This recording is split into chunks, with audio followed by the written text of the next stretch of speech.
Ashley,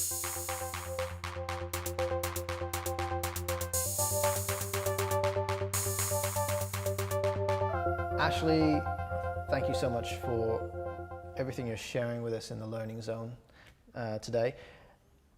I've got one last question from your readers, and I know you've touched upon this before because on the Dental Focus website, on our blog, we've got 2 of your articles, which were in your newsletter before as well, and it was about how to handle email inquiries. So the question here is, how do you respond to an email inquiry? Okay, it's interesting. The sales process or structure that we teach on my course, you can use this in all sorts of lives. You can use it on your website, you can use it on letters, your brochure. The process works. On the website as well, on the treatment page, yeah. Here's a couple of suggestions. The first thing is, I always strongly suggest that if you can, have a conversation with the patient. So if you've got a field where they've left a telephone number, ring the patient up and just say, look, many thanks for your recent inquiry. I hope you don't mind, Mrs. Jones. We've just got a couple of quick questions we'd like to ask you. Yeah.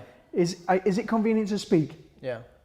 Now, I would say on 95%, 96% of the occasion, you can now start to engage in a conversation and put the selling process into play of building rapport and finding out what your patient's problems are.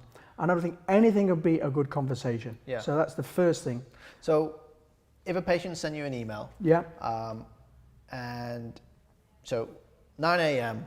received an email from last night. Yes. Okay. Patients asking about price maybe, or even asking how much is a veneer, or do you take on dental implant patients? I'm looking for a new dentist. Blah blah blah. Now, it's very easy to just click on reply, right? Yes. And then start typing away and say, veneer costs so much. Yes, we accept new patients. Please call the practice. Yeah. But you're saying, be proactive. Yeah. Give the patient a call. Absolutely. And just say, Mrs. Jones, I know you wrote to us by email last night. Thank you for your inquiry. We really appreciate that. I've got a couple of quick questions we'd like to ask you. Is it okay? Can we speak now about this? Yeah. And I would put it to you that 9 out of 10 times, even more, most people say, fire away. Yeah. I think they'll be bowled over that you've took the trouble to ring up. You know, we do that. We have people who send us emails and we try and ring them up and say, look, thanks for your email. We've got some questions we'd like to ask you. Yeah. Engage in a conversation with them. Yeah. To me, is easily the first thing I strongly suggest you do. Now, you're going to get some patients who probably don't want to speak, which is why they've probably sent you an email in the first place. Yeah, they probably won't leave their number then, right? Yeah. But if they leave their number, make the phone call. Yeah.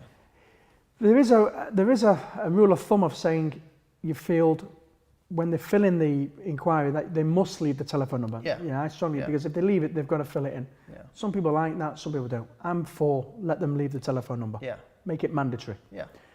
Now, if you are in a situation where the patient maybe doesn't want to speak to you or you haven't got a telephone number, then I strongly suggest that you reply back and build rapport in your letters and in your email, ask questions. Yeah. Find out a bit about what your patient's problem is. Sure. Find out more information about their concern. Yeah. If the and maybe even suggest it's difficult to quote a price, Mrs. Jones, because we need to see you, we need to say how severe or a bit more information about your problem. Invite them in to make an appointment. Yeah, I think sometimes dentists or the receptionists or the managers might find it difficult. Well, how do I build rapport over email? When I click on reply, say they haven't left a telephone number, or they did leave a telephone number, and then I get the voicemail. Yes. Am I supposed to leave a message or? I would leave a message. Yeah. It shows that you've rang up, but you know what? Ring back later on when the patient's at home. And if they've left a mobile number, you can even text them. Absolutely. Text, but absolutely leave a message. Yeah. Mrs. Jones, thanks very much. We received your email this morning. Really appreciate it. We've just got a couple of quick questions we'd like to ask you. Yeah. Is it possible you could ring us, or we'll ring you back? Whatever. But try if you can engage in some sort of conversation. If you can't, then you've got to answer the email. Ask a few further questions about the problem, and then maybe suggest in the email. If they're insisting on prices, quote a from to price, yeah. but then underneath put it's very difficult or challenging to give you this price until we first meet you. Would you like to make a consultation? It lasts 30 minutes, it costs this, or the fee's this, Yeah. and this is what we're going to cover. So would you keep it short? Keep it short as possible, Right. 3 or 4 paragraphs, and maybe if you've got a link to, you know, we talked before about that treatment page that you were suggesting before on your website. Page. You could put the link on the email and say to the patient, look, please click the link here, and there's more information about that treatment that you're interested in, just in case they haven't looked at it. They may have not looked at it, but invite them in to make an appointment with you, because and that's the suggestions. But the first thing is, if you can, get to speak to them on the telephone. Well, if it's a genuine inquiry, what you've got to have at the back of your mind is, well, what's my competition? How are they going to apply to that? Because maybe that person's approached and emailed maybe 3 other practices as well, and whoever responds with the best communication and customer service, then the quickest. The quickest as well, which is key, because sometimes people think email and I'll just let that wait for a while. Speed is essential, absolutely essential.